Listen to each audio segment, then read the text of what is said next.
Hello and welcome to the Brand Hunch podcast, where we explore ideas and hunches around how marketers are growing great brands. It's a look under the hood at what brand means in today's age. In today's episode, I'm joined by Robin Marchant, current Senior Marketing Director APAC at Klaviyo, the US publicly listed marketing automation software company and a lot of us know and love. Before this, Robin was Director of Marketing APAC at Shopify, and we've known each other for probably too many years. I think we met over 10 years ago. Do you remember when we first met? I do remember it very well, and it was a long time ago. I'd like to say I had hair back then, but I didn't. So yeah, long time ago, and it's been a massive journey ever since then.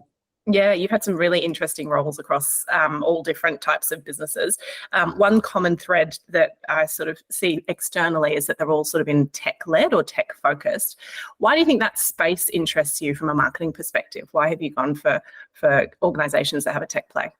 I think it's where organizations that have interested me is those that are ambitious, growing and scaling. And so, you often find yourself in, I'm not say necessarily a niche, but you kind of go down a path and how you leverage that to take it to the next company or the next company. And you see also opportunity. And that opportunity, I think when we met, it was with an Australian-based organization focusing Australia. I'm from the UK. My background's from working across EMEA and European marketing. So I kind of see that as like, great, we've done Australia, like where next? And so you see when companies look to grow and scale, it's often, outside of Australia with newer markets, potentially with newer products. So it's like where you see that, and that's exciting to me. Like you see this, like, where's the challenge? Where's the next market? And it's hard and it's difficult. But at the same time, it's so exciting and so rewarding when you get it right. Which leads into my next question. What kind of marketer would you say you are? There's all different types. They say there's, CEOs, for example, that are sort of good time CEOs. There's others that are cost cutting. In the marketing sense, what's sort of your skew? I would say if I was to pigeonhole or bracket myself, I had this conversation at lunchtime today with a former colleague. I class myself as a generalist. I've been lucky enough to wear many hats across the journey, because often you can sometimes start with a team of one and you build a team out. But in doing so, you've got to jump from PR and comms to brand, to funnel, to demand, to sales engagement, to events, and I love that. But when you kind of go, well, what are the kind of important factors that help combine and drive all of that? There's two key buckets for me. And I would say that's data and brand. Because fundamentally, one informs the other. And you often have to be guided by the data, but don't be held to the data often. It's a good insight, it's a driving force, and it's a guide. But also when it comes to the brand, you've got to have that brand that resonates with a personality. Like, who are you? What are you trying to say? And we're in a world full of continual messages time and time again. And I'd say there's way more bad messages than good. So there is an opportunity when you get that personality cut through right, utilizing data, you can really land a message, but you've got to take the time and make the effort. It's it's a continual conversation in the marketing sphere, how much of budget to be spending on performance versus brand, and sort of, what is the data telling you about historicals that may be useful to leverage in the future. How have you sort of reconciled the way that you see your budgets or your teams? How do you split between sort of the stages of the funnel? You can look at it in a couple of ways. Like, where are you at the stage of your brand in terms of maturity? Are you tracking that? Are you measuring it? And what's your goal? Like, what are you trying to achieve in terms of, hyper growth, scaling? Are you looking to address different markets, and where are you positioned in those? And different markets could be from different products. It could be different geographies as well. So leveraging the data per channel, but understanding the channels and where your audience sits. And the other part is like, who is your audience? Because I know, and I've been a victim of this myself, where we've kind of gone, hey, we need to do this. And then been, working with, brands like yourselves to go, why? Like, what are you actually trying to achieve? And so, as marketers, sometimes we jump straight to the solution without fully understanding the journey to where we want to get to and how and why. And I think that kind of comes back to, measure twice, cut once, because often, you've got a budget, you want to spend it, or you've got a goal and you've got to hit it. But I think when you are more measured, there's elements of experience that you can lean on, data to guide you, but then a broader collaboration with other teams with greater experience to help understand like what you're actually trying to achieve. Do you think that measured approach has come with as sort of a rite of passage through your career as you've become a more established marketer? What would you say to sort of a younger marketer or somebody starting out around taking a measured approach when there are lots of shiny stars? I think through my career, I've been quite often working with founder-led businesses.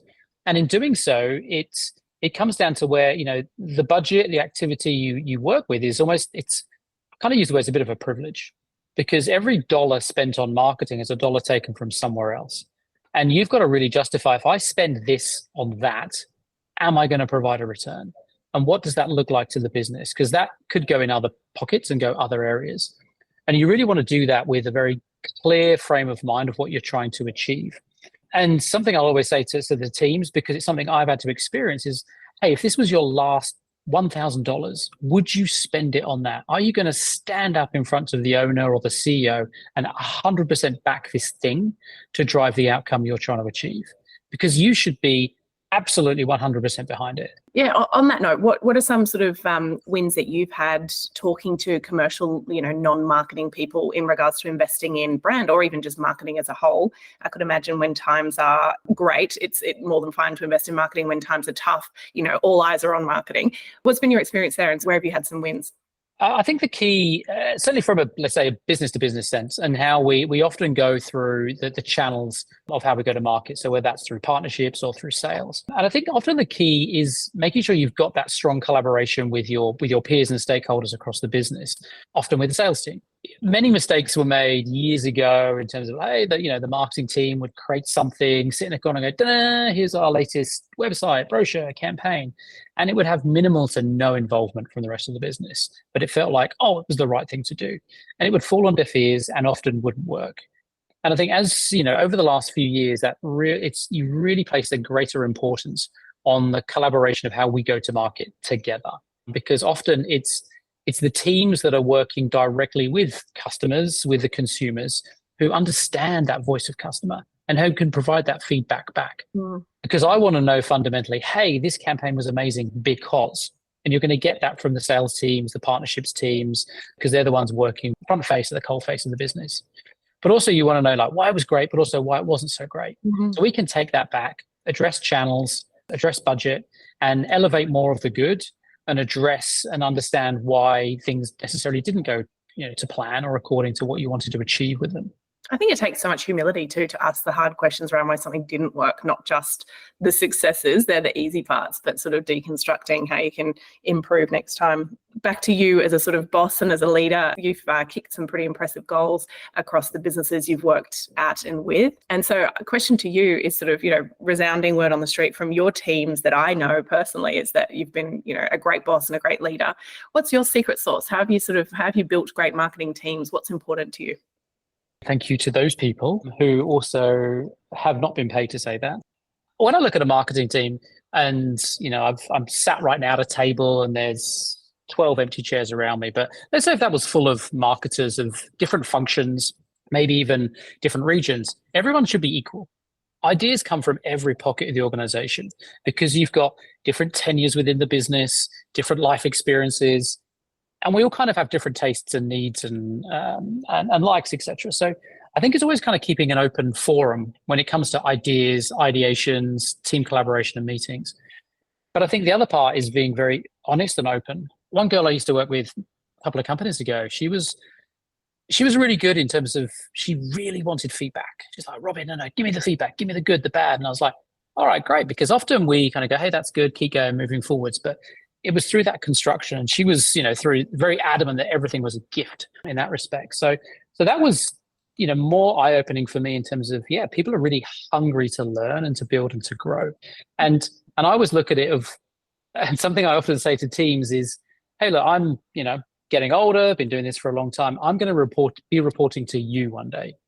So I'm going to look after you today, so you look after me tomorrow, as you grow on and have these great, fantastic marketing successful careers, because that's what people want to do. They're hungry to succeed. They want to grow. They want to learn, and they want to do a fantastic job. So I love it when teams and humans are literally skipping to work, because it means they know what they should be doing. They're clear on outcomes, and they know what it takes to help get there. Yes, there's challenges and trouble, things that, there's hiccups along the way, but that kind of also what makes it fun. And that's also where we learn. But as long as we learn together, we build together, we'll succeed together. It's such an interesting point you raise around the soft skills and around like creating an honest and open feedback loop with teams, because I think, everyone's got blind spots, and, if we really believe in continual improvement, then opening the door to that feedback is the only way to see and change and grow. And that really does come through. I know, having known you for many years, you definitely provide the environment for open and honest conversations, and definitely credit to you there. Tell me a bit about what you're up to now professionally. You've just taken on a new role. How's it going? And I guess second part to that question is, what are the foundations? You just come into a new role. What are the foundations you're either creating or have been created that you sort of need to sequentially build the marketing function from? Yeah, I'm really excited to have this opportunity with Klaviyo. I mean, you mentioned them in your intro, and it's really like seeing the future of how we power these smarter digital relationships that as businesses we all want to achieve. Do more with this data. Like, we're sitting on this stretch and breadth and depth of data across all organizations. And so how do we do that? Through greater personalization, greater experiences, and through different channels that we can achieve it. And let's be fair, it's something we've been trying to do for a long time, but how you kind of bake it in with greater insights. So Klaviyo is a great opportunity for me, and how we kind of leverage these, hundreds of thousands of brands across the world.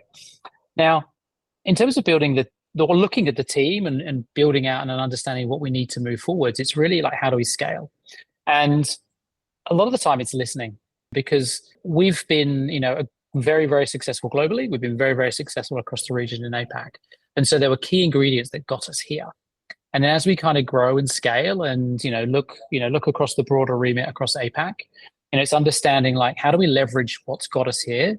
And then what are the missing, or what are the extra components or missing parts that's going to help us to take it to the next layer of growth?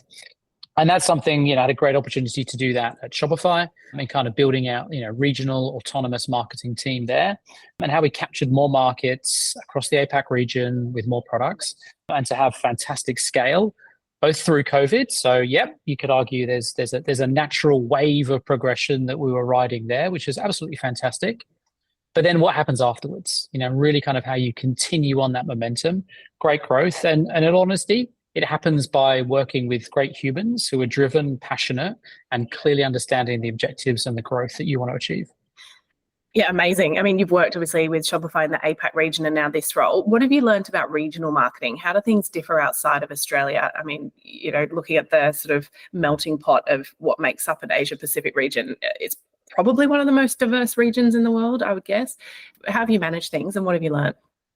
I would say that I learned something new about the region every single day.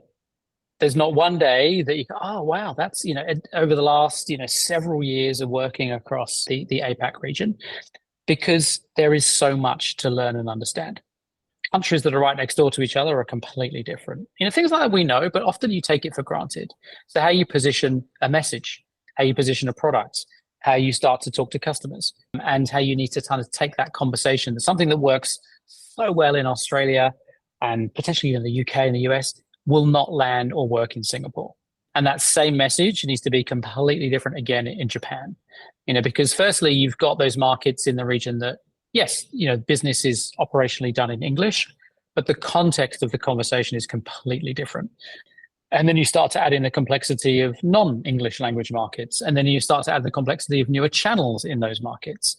And a lot of it sometimes is then, depending on where your headquarters could be, if it's Australia or the US, it's also the continuation of education back to those teams too. To understand the why do we need to be adaptive? Why do we need to educate, look at new channels, and potentially why do we need to increase spend or adjust our focus? Because if you want to land a message, you have to respect the local culture, the channels, and where those segments and customers are as well. It's an interesting kind of piece back to your earlier note around, being open and inquisitive and asking for feedback. I feel like regional roles, such as working the APAC region, you're sort of the only obvious way of pushing forward is being curious, asking questions, learning about cultures and differences and similarities in ways that you've not had to maybe consider before. And perhaps it's playing really nicely to who you are as a person and your skill set, sort of leaning into, are there better ways we could be doing this, or will this land locally, rather than essentially having an ego that thinks you know the answer because you've been a marketer for many years? I think that's right. It's being honest and open in terms of like, hey, I don't have the answers. From experience, it could look like this, it could feel like this. But on top of that, the markets are evolving continuously. The landscape of marketing is changing continuously. Channel adoption, utilization, consumption of messaging is changing continuously. And, you go from one market and it's got a high adoption of SMS messaging. And you go to another market and it's got a very low usage of email. So when you kind of take out a similar communication, I don't know, let's just simplify it with email nurturing as an example. No, why aren't we getting results? It's because you haven't fully understood the market and what channels and what communication mediums they're going to consume and utilize. So it's really kind of being measured and understanding around that and being adaptive with your approach, but also knowing that you actually have to treat each country as an individual country. APAC as a region is not one thing. EMEA is not one thing. It's many, many complex markets. And so I talked at the start about sort of hunches. A hunch that I have, and I'm interested in your thoughts on this, is that building a global brand locally is synonymous with trust between the two teams. How have you found the relationship between global and local brands? Over-communicate, and over-communicate, and never tire of repeating the story and sharing the context. When you think about it often, and let's say a global business is headquartered, let's just say the US, predominantly, a large percentage of the global target will be represented in that market. And then you start to look at, and then so you narrow the focus of target and where revenue is going to come from into the smaller markets. So when you think about it from where often global teams are sat, you're a piece of the pie, and it's often a smaller piece of the pie. So you've really got to fight to educate and to say like why you need X thing. But when you flip it and you go, well, where's the growth opportunity? It's often in those markets, outside of where the headquarters is often established. So you've really got to articulate the story of the how and the why to do that, but never tire of it, because honestly, like I said, I'm learning something new every day, and I live and work in these markets. And then other people within a business, they'll come in and out. So you just got to repeat, and never tire of that, and utilize that continual message. Because when it works and it gets, it goes right and it goes well, which it often does, it's such a great feeling for the business. And then you start to really resonate and land that brand in those markets. I know from personal experience that you have taken the approach of sort of ask for forgiveness, not permission, in various contexts. Where do you think that comes from, and how have you sort of, what have you seen success-wise from that, taking that approach? I think it goes back to the kind of the point around, understanding what's needed and where, and being measured in your approach. So there's elements of, okay, you're lining up a decision and you want to back it with data. What's the storyline and why?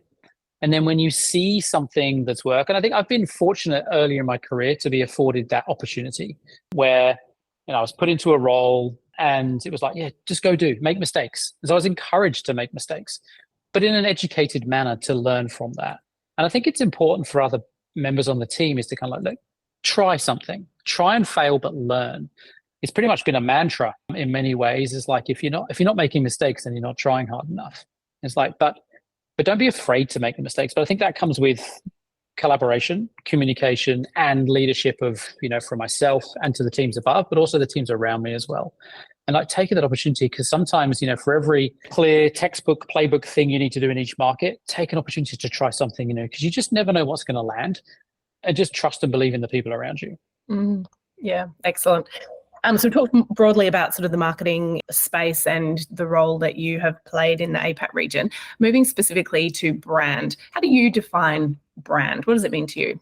When I think of brand, I think of humans. Every human has a character and a personality. And I think that comes through the same as a business brand. Because like we always say, it's your own personal brand. And we're like, you look after it, you take care of it, you nurture it, and you understand the impact it has on others around you. It's the same with an organization. And so, it's so true about having that personality and how you adapt the personality, you, I won't say control the personality, but you understand like what it means and what it means that to resonate with the audience you're trying to connect with. Yeah. Conversely, I think, you can definitely feel when something feels incongruent or feels kind of off, and you're like, I know what they're trying to do there, but it doesn't quite feel on brand. I definitely sense that when brands take a little bit of a left of center step.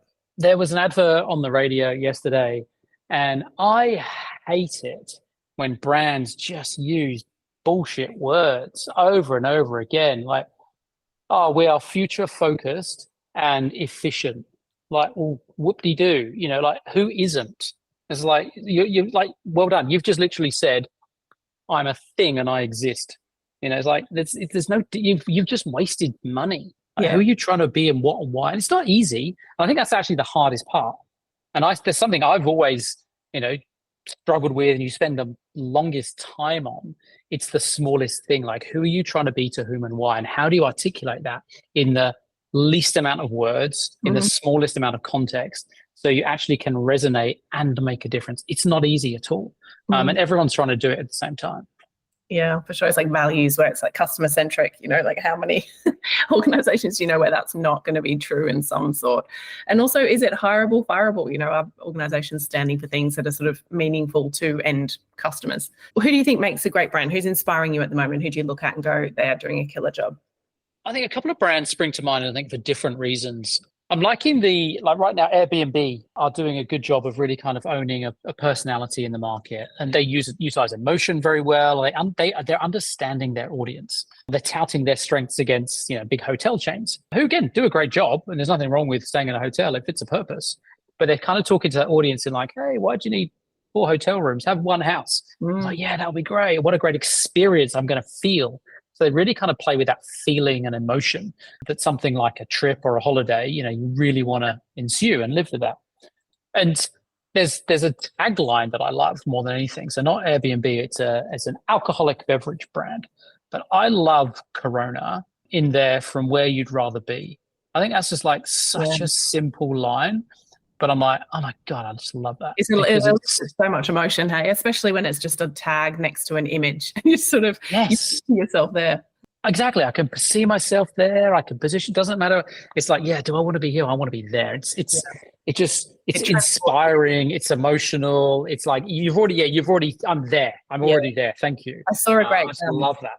I saw a great campaign for Corona just recently. I shared it with the team, where an agency found these stock images of sunsets, and the sun setting over the ocean created a bit of a bottle shape.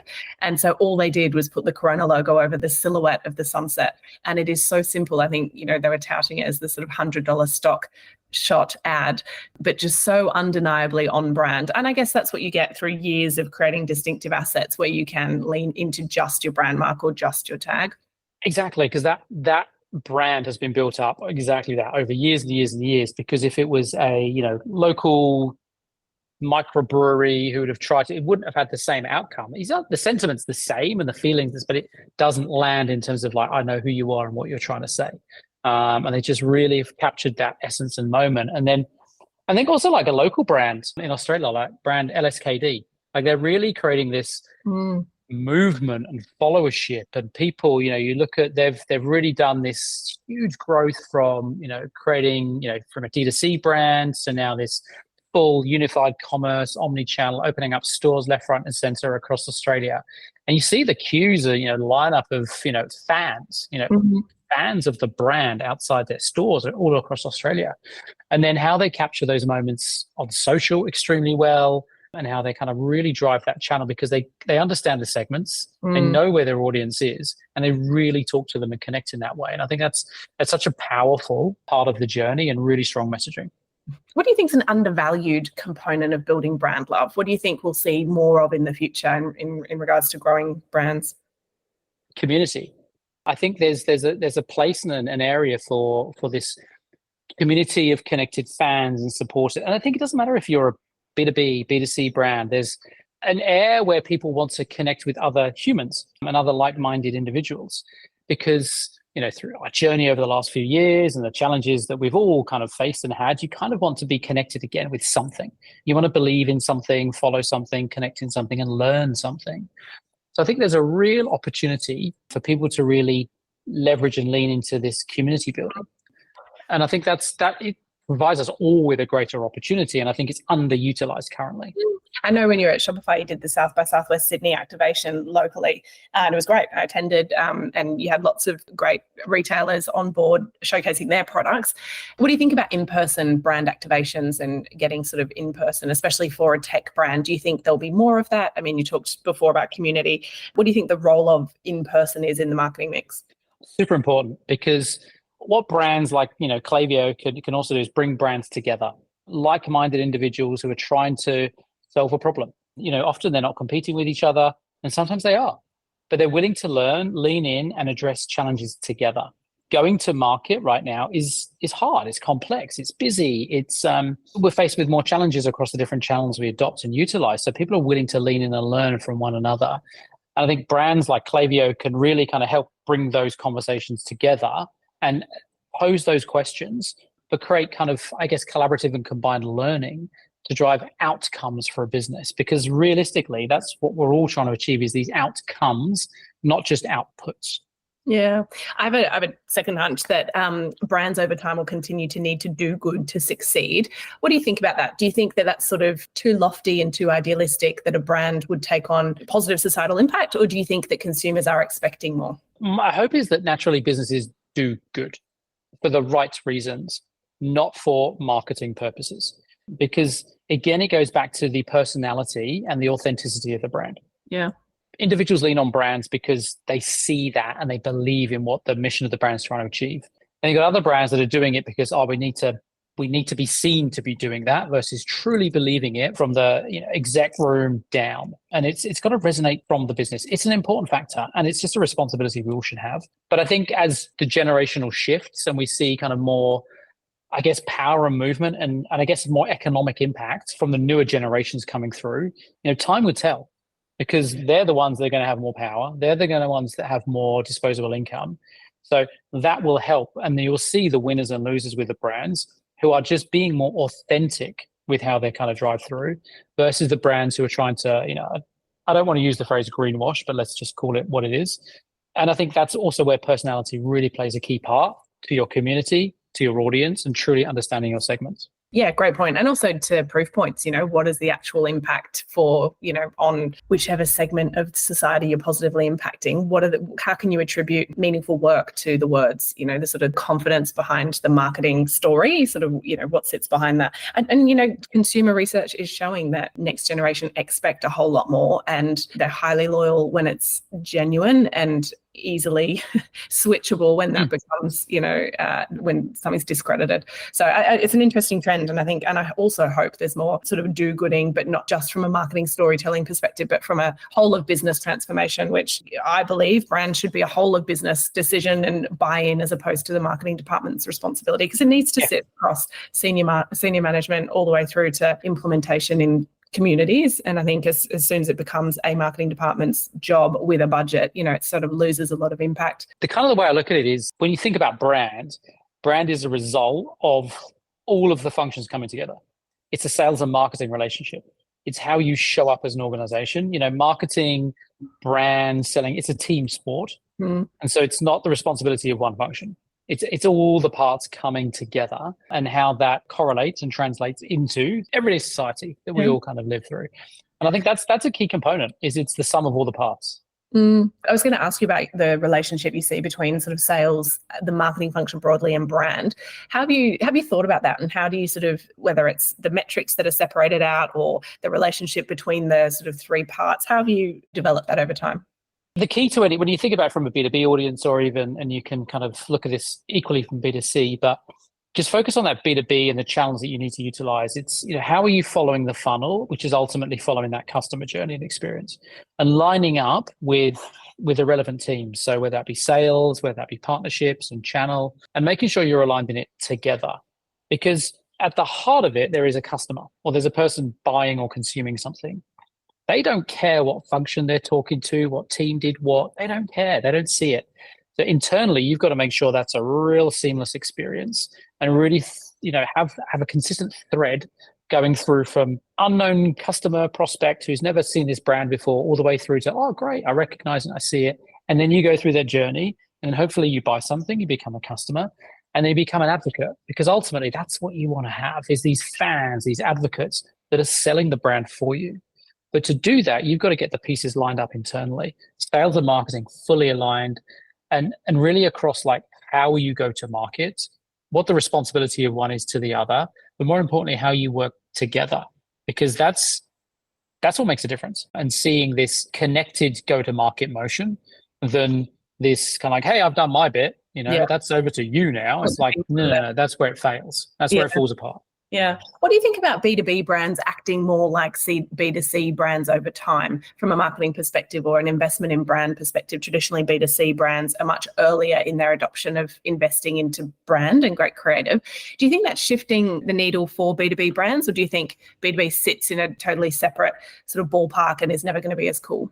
It's always an interesting one, this. And I remember years ago back in the UK, working for a brand and getting feedback. We were working with great brands, and they were saying, "Oh, we love what you do, we love you, but we never see you anywhere." And I think that kind of stuck with me in terms of why when you think of the traditional marketing channels and the big billboards and out of home as exclusive medium just for B2C brands? Because as a B2B buyer, I'm also walking down the street. I'm also seeing these billboards. I'm also on the train, and there's like, and you should be talking to me too. So I'm consuming the same thing. Just because I'm in an office or sat behind a laptop, I'm still going to see those channels. And I think it adds force. And you're seeing it now. You see it in Sydney. I'm based in Sydney, and you see it a lot. We're seeing more of these traditional B2B brands utilizing the traditional B2C channels. It's great to see, because ultimately it's more creative and insightful and interesting work in market, and that's